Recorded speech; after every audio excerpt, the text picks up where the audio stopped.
Hello and welcome to the Neon Chronicles. In today's video, we're going to be taking a look at Neverness to Everness, which is the upcoming game from Hotta Studios, who also created Tower of Fantasy. If you have been to the channel before and you've seen some of the other videos here, then you know that Tower of Fantasy is actually a game that we do enjoy. I'm still one of the, let's call it, 5 players that are still playing the game, and I have been enjoying the latest content. I think the network is a really cool new map. They've done a wonderful job adding new features into the game like they usually do that make exploration feel pretty exciting. And that leads me to Neverness to Everness, which is their latest installment.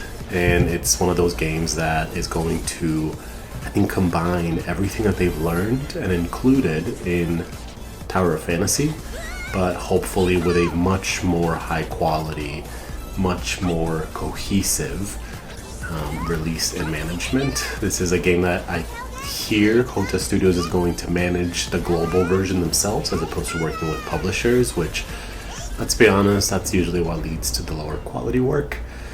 But what I want to do here today is take a look at some of the features, the content that they've released so far. They've released gameplay trailers as well as a cinematic trailer. And we'll be able to take a look at some of the character designs that, in my opinion, are standing out, and some of the value propositions that it seems they are hoping to bring to the table. So take a lot of this with a grain of salt, because it's a lot of speculation and just putting two to two together based on what I've known of Tower of Fantasy, the features in that game, as well as the things that have been circulating around the web for Neverness to Everness. So let's dive in. We're gonna spend about, I don't know, like 8 minutes looking at some of this footage, and I'll just do some commentary on the things that are standing out. I'll do a couple of freeze frames for the character designs that we take a look at, and we'll take it from there. Right off the bat, we know that we are gonna be in a modern metropolis. It's gonna be a city type game, which I think is their way of competing with Project Mugen and ZZZ from Hoyoverse. So right here we get our first freeze frame of the characters, and I'm liking these character designs a lot. I think her especially, I love. It makes me think of Icarus from Marvel, the guy with the wings. She's like Icarus. And I like that this game is more centered around, I think, superpowers like that. I love that she has a bike. This also makes me think of I'm blanking on her name now, but the next character that will be released in Tower of Fantasy. And yeah, just really cool, I think, gameplay opportunities if you have wings plus a bike. I mean, they can do a lot with that. We then get a peek here at, I'm guessing, the villains, or like the morally gray people. I'm definitely getting Luocha vibes here from him, and the girl with the black and white hair has that like Harley Quinn sort of archetype that I bet she'll probably have a bat as a weapon. We then get into, I think, the heroes of the story, the protagonists, and these 4, I like the 2 on the edges. Like, he's giving me Welt vibes for sure, and the one on the other edge was giving me like geisha vibes. Then we pan into the city, and here they're showing all these different locations, the apartments that you get to rent, and how you have, I think, different neighborhoods in the city. You know, the lighthouse, probably a more suburban one, and the downtown area. So from the trailer, we got a sense of what the game is all about, right? We got the sense of the vibe, this more like punk-like vibe that is their way of addressing things like ZZZ, Project Mugen, I don't even know if I'm saying that right. So let's jump into the game itself and take a look at some of the Unreal 5 footage. And yes, you did hear that right. This is Unreal 5, which means the rendering speed is going to be incredible. They're going to be able to cram a lot more with less processing power. And just so that you all know, how do I describe this?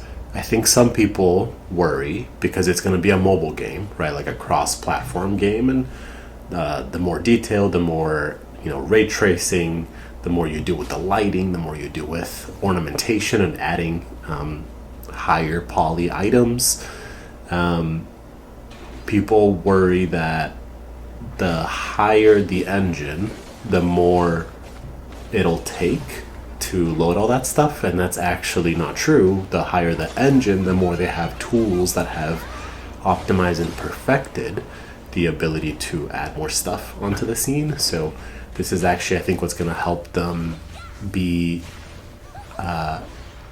what might help them perform even better, and also what leads to just really gorgeous results. So let's take a look at characters first. So this character here, normal, generic, bland. This one, it's all right. It's the like Miku color scheme. Here you can see how like the seamless going indoors, I think, again, Unreal Engine 5 really helps with that. Also look at the floor, the gloss, the reflection on things on the walls. Here we can see, I think it's that guy. He's probably going to be like a cleaner, the welt for this game. The outfit matches up at least. We then have Miku with a tail over here. Other seamless experiences of going indoors. The animations, right, of like the sliding forward. A lot of locations.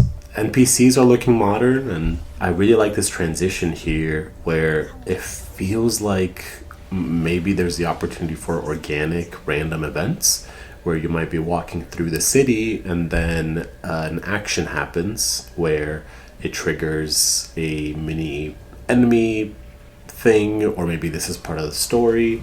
I'm not too sure. It could have been like they were told to go to that location, but pretty cool boss. I like that the mood here is a little bit darker, but it's not losing the, like if you look at the VFX of the combat, it feels very much like a comic book.